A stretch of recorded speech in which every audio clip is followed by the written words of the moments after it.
Thank you, Mr. Chairman. It's a pleasure to serve under your chairmanship and to speak in this debate, covering a number of petitions about both the return to school and about this year's assessments. Obviously, the impact of COVID on our schools and therefore on our children and young people has been huge. I would argue that perhaps it's still been underestimated. And I've said before in this space that I wouldn't personally have closed schools. I think the impact on over 1,000 children in Nottinghamshire, that's just the county, excluding the city, so the number may be twice as high as that, who are known to children's services for one reason or another.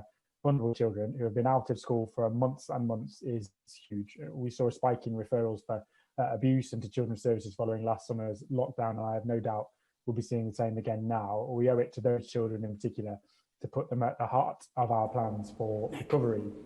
It's not all just about the most vulnerable children, though, Mr. Chairman. This has impacted on all children. I'm lucky enough to be father of 2 primary age boys, and they are lucky enough to have been able to mostly continue to attend school, as my wife's been working on the supermarket shop floor throughout. But even they have missed their social lives. They've missed out on a lot of experiences. They've seen both their education and development impacted.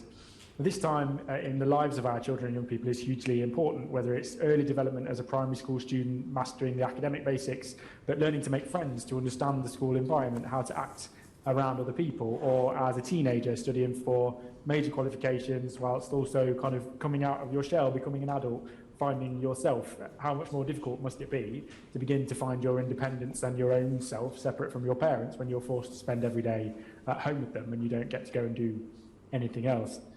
In terms of what do we do about it, and this is the key, isn't it, going forward? The government's talked a lot about academic catch-up and tutoring, which is welcome. But the biggest challenge that both parents and teachers have raised with me is a social one, not an academic one. The teachers have told me that children effectively have kind of been forgetting what it means to be in school, how to act, how to behave, and having to relearn all of that. Having changed those behaviours as they're not used to being around groups of people or seeing their friends or being in the classroom. They're having kind of shrunk back into their shells, having spent time on their own, and it's a challenge now to draw them out again.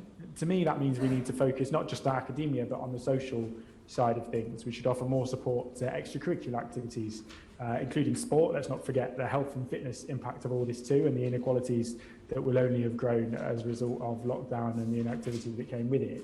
We could start by looking seriously at how we can open up our sports facilities. 40% of our nation's sports facilities remain locked behind school gates at evenings and weekends. We have to focus on transitioning children back into the classroom where they need it and supporting teachers to do that. Those children moving to secondary school this year, for example, have missed so much of the transitional process that they normally would get. Government could promote and support things like nurture provision at both primary and secondary level to help children to adapt and ease into school life at their own pace rather than being chucked in at the deep end. I hope government will be able to support schools deliver some of that Year 7 transition as much as possible before the end of this year. A few years ago, the then Health Secretary, the Right Honourable Member for South West Surrey, launched a programme of introducing and expanding mental health support into schools. I've spoken with the Schools Minister about this recently. I wonder if he could update the House on any discussions about whether this plan, which at the time seemed to be wide-ranging and very positive, is now considered to still be adequate, or whether we can speed that up and extend it in the light of the struggles that many will face as a result of the pandemic. On the issue of academia, I think the PM's proposals for one-to-one tutoring could be great if they can be done logistically, if they are possible, as an addition to the social support that's needed. It will be important to work across schools, colleges and universities to ensure there's a recognition of the challenges that young people have faced and the difference between grades given this year compared to other years, because clearly nobody should be disadvantaged as they seek to move on to the next stage of their lives. I do think all of this calls into question some of what we do around our assessments. I'm no detractor from testing at all. I think it's important, but we saw the major challenges faced as a result of so much of our assessment being built solely on these exams at the end of the year. And in the absence of those, there have been all sorts of problems. Obviously, other countries have different systems. Some have an ongoing system of teacher-led assessment as a matter of course. And I wonder how the Minister feels those countries might have compared in terms of the challenges of assessment through this period. I particularly question whether there's really a need to formally assess Year 2 students, for example, or whether in fact, just generally, frankly, but also in the light of COVID, we should be more willing to trust our teachers and to rely on their ongoing assessment as to what children in their care need.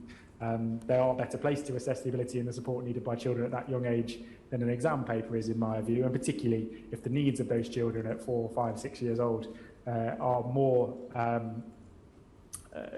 more social as opposed to academic. it might be that that is something we could look at. The knowledge that teachers have, the knowledge of their students and what they need will be more important than ever as we seek to recover from the pandemic. I think across the board, both teachers and students would benefit from having that trust in their relationship within school to help support children. There are lessons to take from online learning too, and while some have struggled, others have loved it and have excelled, have attended where they might not have done before.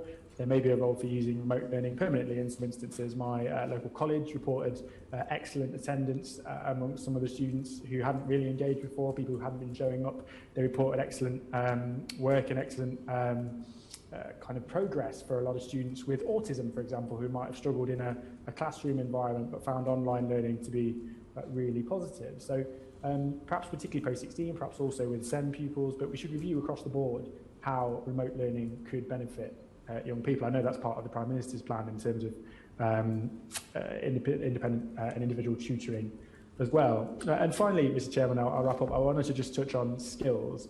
I welcome the government's FE white paper, which I think was some excellent proposals on boosting and supporting further education. The Minister knows my view that many children will benefit from more access to technical and vocational education as part of their curriculum within school or being allowed out to college earlier on in their school life, which I've always felt is an opportunity for the 18% currently who leave school with no qualifications at all to do something different, to fall in love with education through learning in a way that's directly linked to the world of work or to things that they enjoy. Given the impacts of so many children who have been out of education so long and the challenge of getting them back into the classroom and being comfortable in the classroom again, I hope the Minister will give real consideration to how this might work, both as a chance to get young people back into learning after COVID, but also to complement the FE reforms that have been brought forward by government and to help to get the most out of education for all of our young people in the long term, including those 18% who previously haven't managed to get those qualifications from traditional schooling. With that, Mr. Chairman, I'll wrap up, but just finish by saying that this is hugely important, and we owe it, as I started my speech, we owe it to all of our young people and our children to put them at the heart of our recovery plans. Ultimately, they are the ones who are going to have to deal with this for the longest, for the future of our country, our economy, and for all of us going forward. And they should absolutely be front and centre of every decision we make as we look to recover from this pandemic.